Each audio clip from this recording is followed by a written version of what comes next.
Coming off of the game from last night, you have to ask the question because Bo Nix did play well. I have to admit this. Is Bo Nix a better quarterback than Caleb Williams, or is he just a product of this system? Let's talk about it. Listen, if you're new to the channel, it's your boy PK. This is the Windy City Breeze, talking all things Chicago sports. Do me a favor, I need you to give me a like, share, subscribe, leave me a 5-star review, us 5-star review, so we can continue to give you this high content. If you saw the game last night, I was thoroughly entertained. I've always been a Justin Herbert fan. I'm a Harbaugh fan, but I'm definitely a Sean Payton fan. If you don't know, Drew Brees is one of my favorite quarterbacks of all time, and by extension, his coach was as well. And I love what they did, and I just respect people who are really good at their craft. And so to be able to see him come over to Denver, didn't like what he did with Russ, but to see him take over with this rookie quarterback and face all those odds and what they had going on with those bad contracts, I like to see them succeed. I really do. Not more than the Chicago Bears, but everyone has certain players and systems that they kind of gravitate towards, and Sean Payton was one of them. I love Sean Payton and what he's done for the game of football and what he brings to the table. That being said, he put on a great masterclass on how to coach a young team and how to coach his young QB. And Bo Nix, by extension of that, looked really, really good. And I don't want to sit here and make this all about Sean Payton and things of that nature, but I'm giving you the context because this is where the question comes from.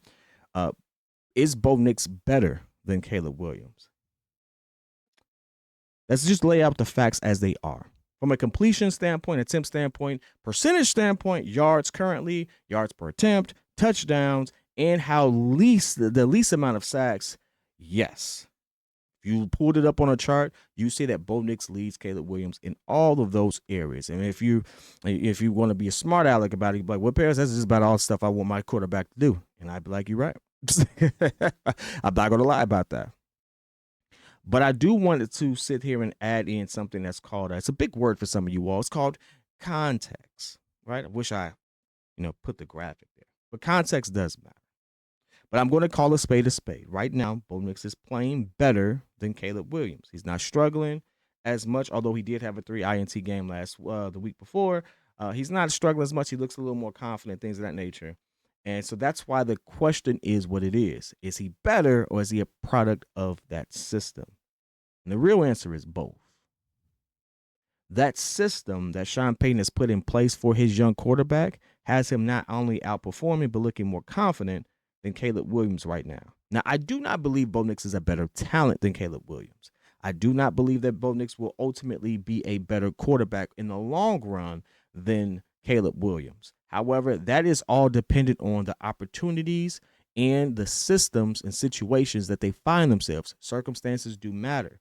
So I'm not going to sit here and kill Bo Nix because he's in a better situation and has better circumstances. I'm not going to make it seem as if he's a scrub because he's definitely not. The kid was chosen 12th overall for a reason. I believe it's 12th overall.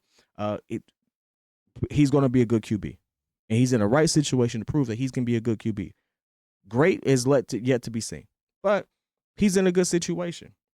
And that being said, those situations can foster greatness. Let's be really, really clear. The nuances we see in these statistics is really the difference of one game. Outside of the completion, which we kind of know what those things are, the Bears have been struggling. And honestly, it's not all on Caleb. Some things are on Caleb. Accuracy is an issue. But these are things that compound themselves, which is why I said that the question is what it is. Is he just a product of the situation? Because Caleb, walking into the draft, was rated and viewed as a better quarterback than Bo Nix. Even if you didn't have of Caleb over Jay Daniels or Michael Penix, who was one of my guys, I think he should have been. I definitely think he deserved to be 8 overall. Hopefully he shows that, but that kid could sling it. Bo Nix wasn't considered to be better than Caleb Williams. In fact, if Poles had done anything but draft one of those other 3 I named and draft Bo Nix, we'd be like, what the heck is Poles doing? So let's not cap here. Bo Nix walking into the draft was not highly touted or more highly touted than Caleb Williams. However, again, situations matter. Walking into it with Sean Payton, things of that nature, I knew the kid had a chance. So I don't think he's a better talent. But these situations and how you incubate it and how you develop your young QB absolutely leads to the results that you see. The Broncos are 9-6. Now, they're not 9-6 all on the backs of Bo Nix. But again, That's what you see. And again, these things compound themselves. Accuracy and all that stuff, good game, good play calling, which is something that we didn't have. Uh, Situational awareness, which is something that we didn't have. All of these things that would help your QB and your team straight tally up the positive statistics and actually win, we didn't have. So in full context, the situation is better. But let's just call a spade in the sense of all the things that we see Caleb struggle with are a result of the failures of the front office. See, the main difference between Caleb Williams and Bo Nix right now, as far as a production standpoint to me, is the glaring difference between being sacked 22 times in a season and 58. Now, I want people to understand something. Caleb Williams has been sacked 36 more times than Bo Nix. In fact, I'm willing to say that he's been sacked more times than Bo Nix and Jaden Daniels combined so far. I'm willing to bet that. It's pretty close last time I looked at Jaden Daniels' sack totals. So with that being the case, he's been hit more. His pocket is collapsing faster. He doesn't have the protection there. And it may sound like a bunch of excuses to those who are just trying to write Caleb off, but they're the realities that Caleb is facing. They're not excuses. Now, it's easy to sit there and say, well, when he does have a clean pocket, he needs to do this. Well, you also have to give credit to the fact that when he does have that, you do have moments where, yeah, he is making mistakes. He's missing some people. But that's part of being a rookie, and you have to give him grace. You can't sit there and say, well, he has to hit that in year one when I'm also seeing these other rookies make rookie mistakes. Like I just mentioned, Bo Nix had 3 INTs last game. Not against the Chargers, one before. He threw 3 touchdowns, but had 3 INTs. He has twice as many INTs as Caleb Williams. So for someone who has accuracy issues and all that stuff, why is that the case? Well, the kid is trying to protect the ball the best he can. He's trying to be very selective as to how he gets that ball out. He's doing what he's supposed to do. The situation around them is not supporting that. And that's the difference. There's a incubation and a support system that the Broncos have fostered for their young QB that the Bears have not.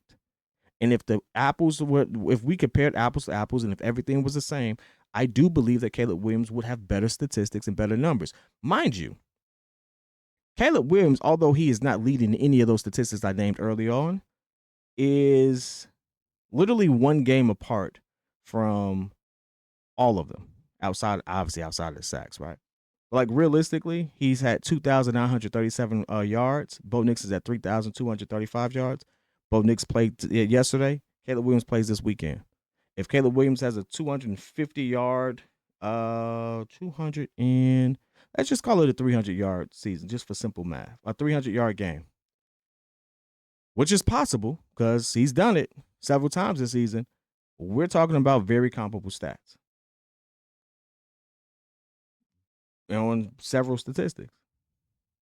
So we're talking about we're comparing these numbers and everything like that. But let's be clear. Bo Nix has played one more game. He's in a better situation. And we're looking at numbers not being that far off. So if you want to be someone who is like hypercritical on something, you could sit here and say, well, Bo Nix is better from a statistical standpoint. If you put it in full context, they're right there. And Caleb Williams is dog water. Situation is dog water compared to Bo Nix.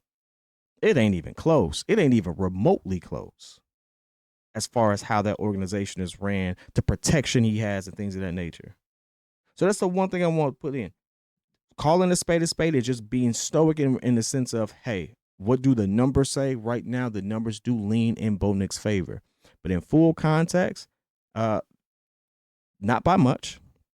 And when someone's in a better situation, you would hope that they put forth a higher total in some of these things. But I'm not going to make any excuses. Caleb does have to be more accurate at times to maximize his opportunity. That's because we've put him in such a bad situation. We're still trying to etch out some wins. But if I wanted to be fair and human about the situation, much like I personally was with Justin Fields in his first season with the Chicago Bears, which everyone seems to forget that we were rooting for Justin Fields before we decided to say, hey, well, at least before I decided to say, hey, it was time to move on, get him some protection. And even under all that pressure and stuff like that, This kid has etched out more wins. Not more wins, but more yards, things of that nature. He's shown himself to be a better QB walking into the league. You all just have to be patient and give it time. But I want to hear your thoughts, man. It's not just ultimately. It's not just about Bo Nix. It's about every rookie QB, and we're going to compare them as we get through the rest of the season. Let me know your thoughts. Do you think Bo Nix is better, or you think it's just only the system that plays a part of that? Let me know in the chat. I will be in there with you. Till next time. Peace.